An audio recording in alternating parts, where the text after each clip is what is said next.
se sacrifier d'amour incompatissant. Tu as donné ta propre parole pour que nous soyons libérés, sanctifiés, régénérés. Sacrifice éternel, tu l'as fait pour moi. T'as renié ta vie pour me racheter. Sacrifice éternel, tu l'as fait pour moi. T'as renié ta vie pour me racheter. Humilié, méprisé, rejeté par les tiens, dans le jardin de Gethsémani. Adieu, tu t'es livré, tu es entré une fois pour toutes, dans le lieu très saint, tu as donné ta vie, pour que nous soyons sauvés. Sacrifice, tu l'as fait pour nous, t'as renié ta vie pour nous racheter. Il n'y avait personne dans le ciel, sur la terre et sous la terre. Il n'y avait personne dans le ciel, sur la terre et sous la terre. Il n'y avait personne dans le ciel, sur la terre et sous la terre.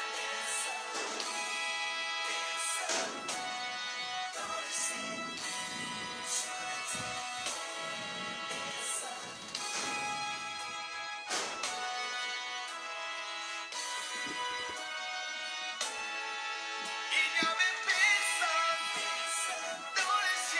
ciel, sur la terre et sous la terre.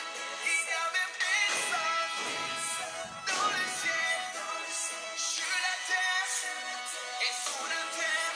Il n'y avait personne dans le ciel, sur la terre et sous la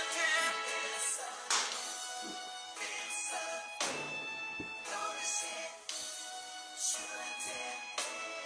Personne.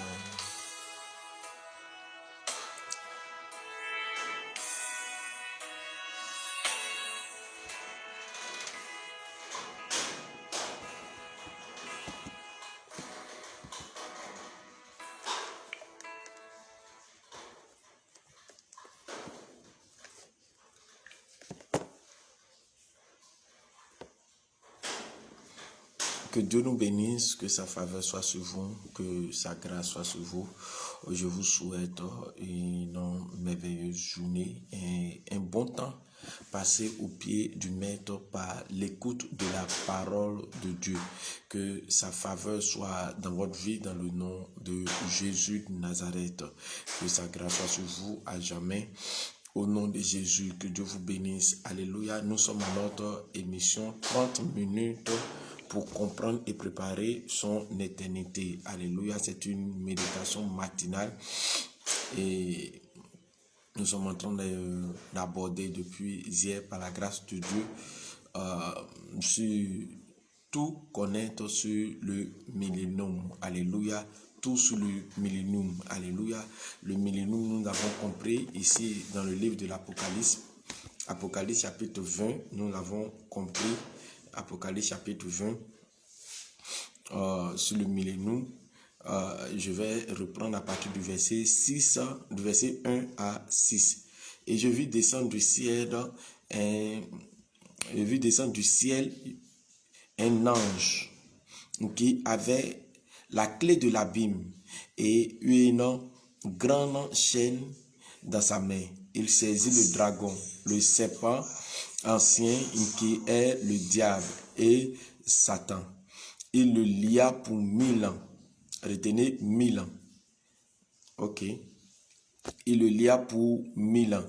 Il le jeta dans l'abîme, ferma et scella l'entrée au-dessus de lui, afin qu'il ne séduise si point plus les nations, jusqu'à ce que les 1000 ans furent accomplis. Deuxième fois, 1000 ans.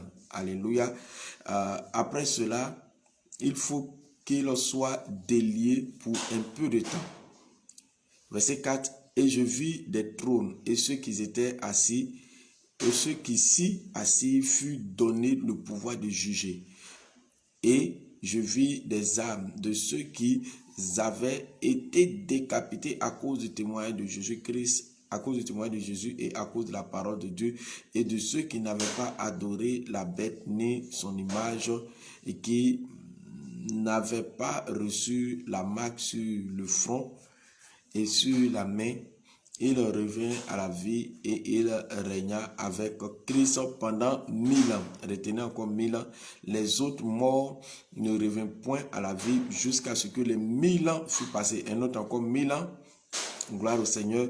Il fut accompli jusqu'à ce que les 1000 ans furent accomplis. C'est la première résurrection. Heureux et saints ceux qui ont part à la première résurrection.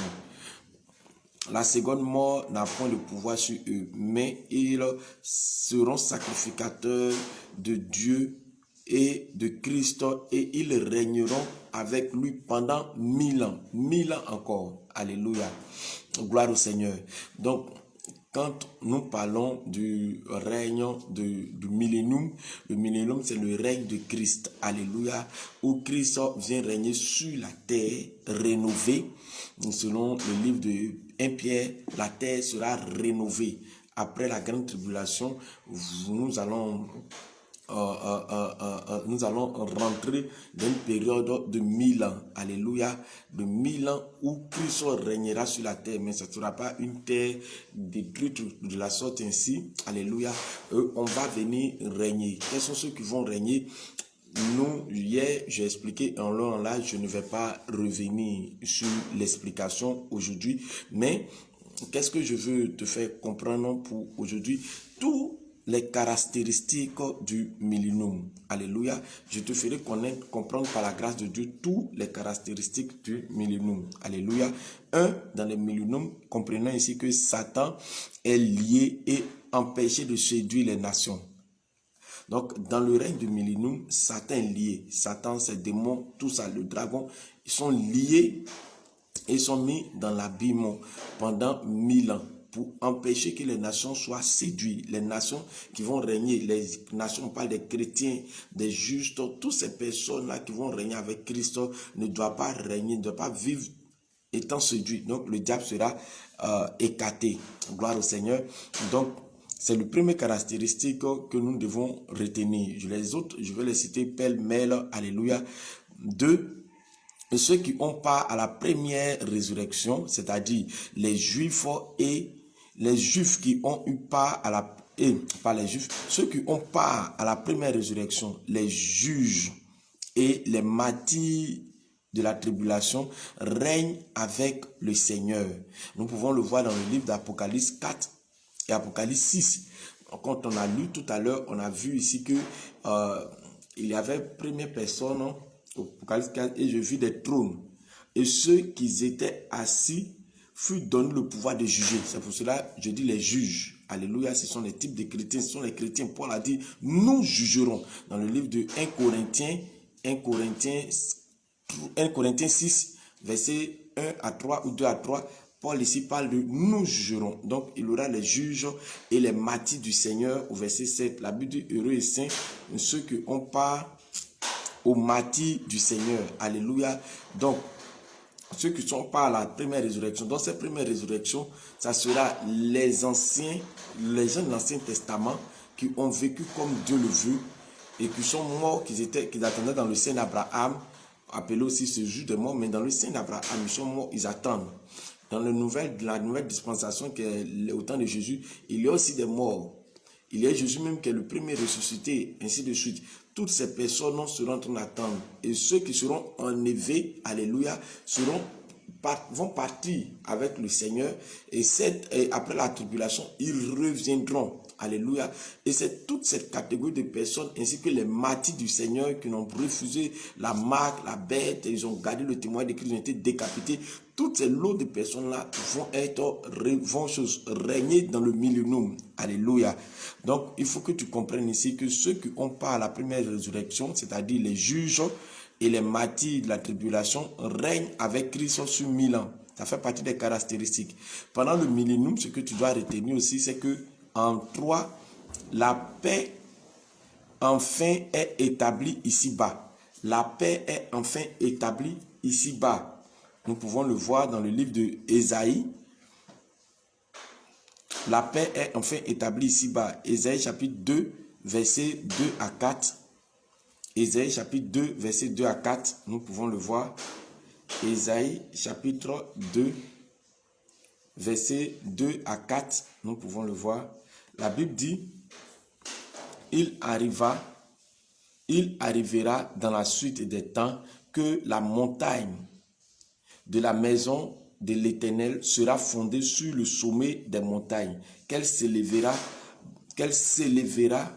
par-dessus les collines, et que toutes les nations y afflueront. Des peuples s'y rendront en foule et diront, venez et montons à la montagne de l'Éternel, à la maison du Dieu de Jacob, afin qu'il nous enseigne ses voies et que nous marchions dans ses sentiers, et que car de Sion sortira la loi et de Jérusalem la parole de l'Éternel. Il sera le juge des nations, l'arbitre d'un grand nombre de peuples.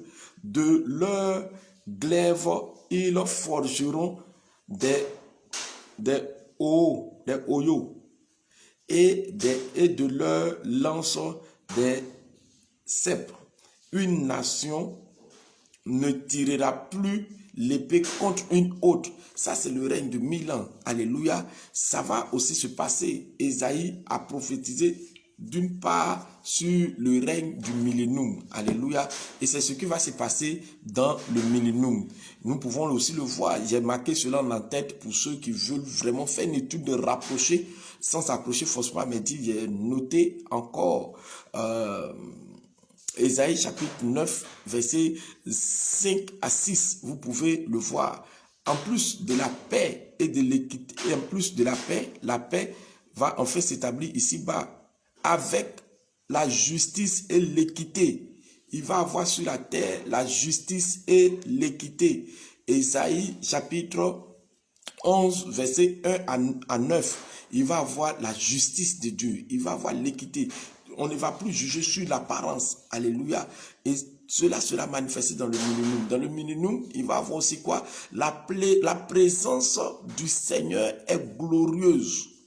Manifestée, est glorieusement manifestée. On va voir la glorieuse présence du Dieu dans le millénium. Alléluia, ça sera manifesté. Gloire au Seigneur. On peut le voir dans le livre de Ésaïe 24, verset 23. On parle de la présence de Dieu qui sera vraiment glorieuse. Alléluia. Ésaïe 24, Ésaïe 24, verset 23. Verset 23. La lune sera couverte de honte, le soleil de confusion, car l'Éternel des armées régnera sur la montagne de Sion et sur Jérusalem, resplendissant de gloire en présence des anciens. Donc, il va y avoir une présence resplendissante de la gloire de Dieu qui sera manifeste dans la période du millénium. Et ce qui est plus encore intéressant sur les caractéristiques du millénium, nous verrons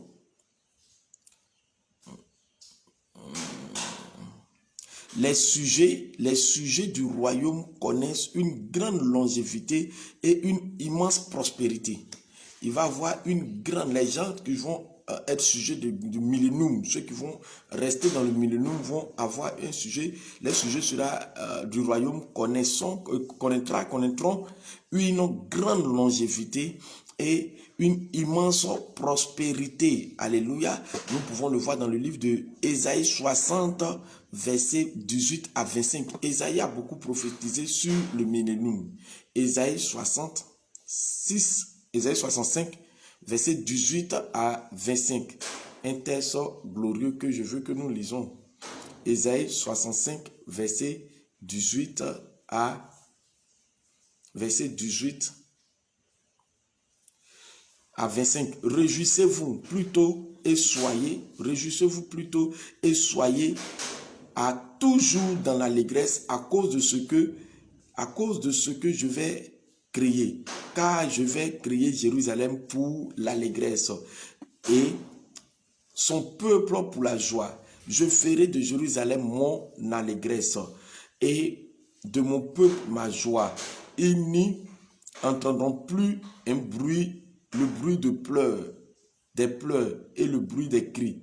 Il n'y aura plus ni enfant ni vieillard qui accomplira leurs jours, qui n'accomplissent les jours, car celui qui mourra à 100 ans sera jeune.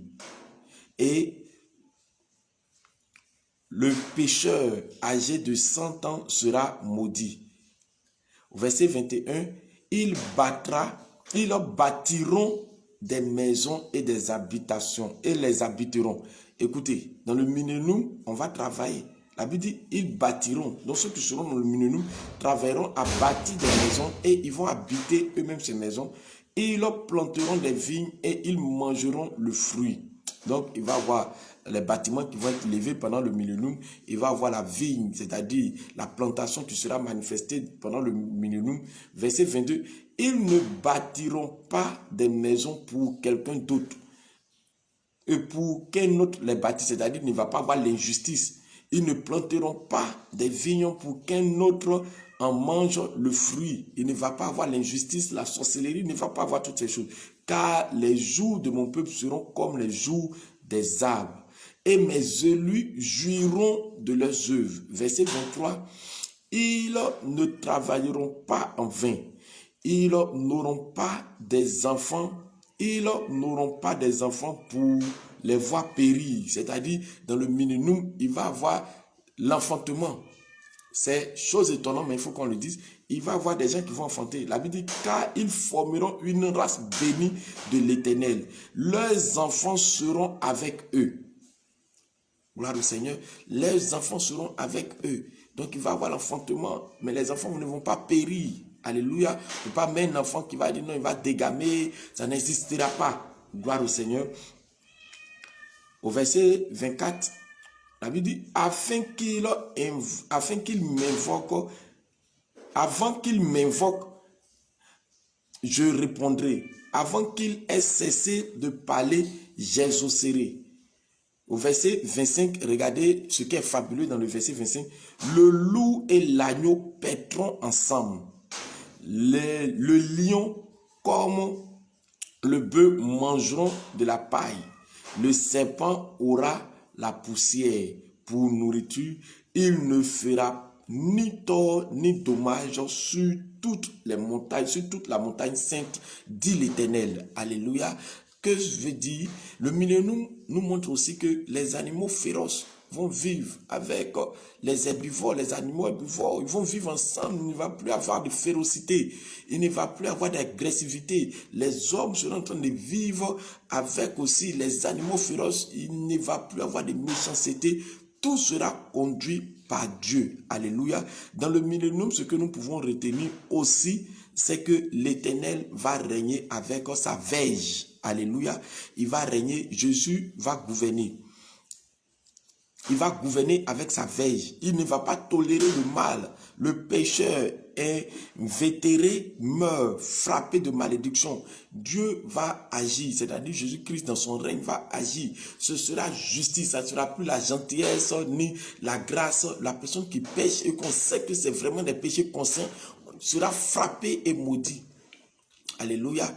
Et voici comment est-ce que va se faire vivre. Il va avoir aussi dans le millénium les noces de l'agneau. Alléluia. En Apocalypse 19, verset 7 et le verset 9, on parle ici des noces de l'agneau où toute l'église qui est l'épouse du Seigneur et les martyrs qui sont les invités.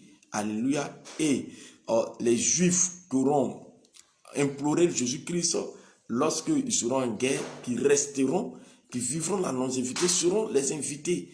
Et Christos va rentrer en alliance maritale, mais de façon spirituelle, avec son église, son corps. Alléluia.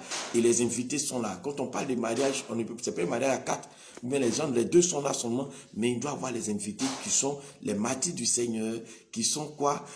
Les agents de l'Ancien Testament qui n'étaient pas encore l'église. L'église a commencé par la puissance du Saint-Esprit. Alléluia. Toutes ces personnes seront réunies, vont former les noces de l'agneau où Christ rentre en alliance avec son église, sa glorieuse église. Alléluia. Toutes ces choses seront manifestées. Que dis-je? Je veux encourager quelqu'un à connaître ces histoires, à ne pas blaguer avec ces histoires. C'est quelque chose de vrai, c'est quelque chose de réel. Ce n'est pas une utopie, ce n'est pas de l'amusement. Il y a beaucoup de choses qui se passeront dans le millénium. Alléluia. C'est la fin du millénium qui sera vraiment pas chose facile, parce que la Bible dit 1000 ans après, il faut que le diable soit relâché. Dès demain, je te dirai qu'est-ce qui va se passer lorsqu'il va être relâché. La Bible dit va séduire beaucoup de personnes. Et quels sont les types de personnes qui seront sujets de séduction du diable? Alléluia.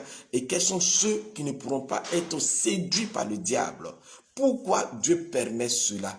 Gloire au Seigneur. Dès demain, je te parlerai de la fin du millénium. Lorsque Satan sortira, on n'a pas donné le temps. Mais la Bible dit, pour un temps soit peu, il va séduire beaucoup de personnes. Pour un temps soit peu, ils n'ont pas donné la limite, ils n'ont même pas donné la période, rien n'a été prophétisé là-dessus. Mais pourquoi il doit séduire beaucoup d'hommes? Pourquoi il va séduire des gens? Pourquoi Dieu l'a relâché? Alléluia.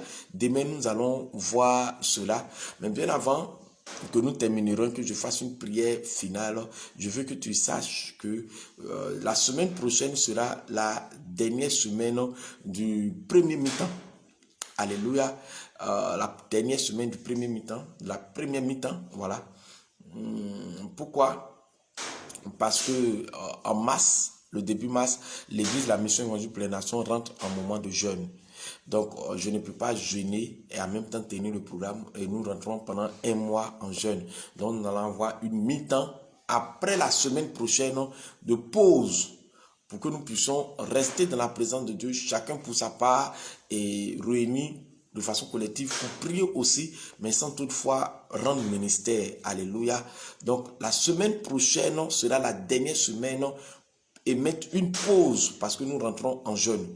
Que Dieu nous bénisse, que sa grâce soit sur vous. Je prie pour vous, que Dieu vous donne la révélation du millénium.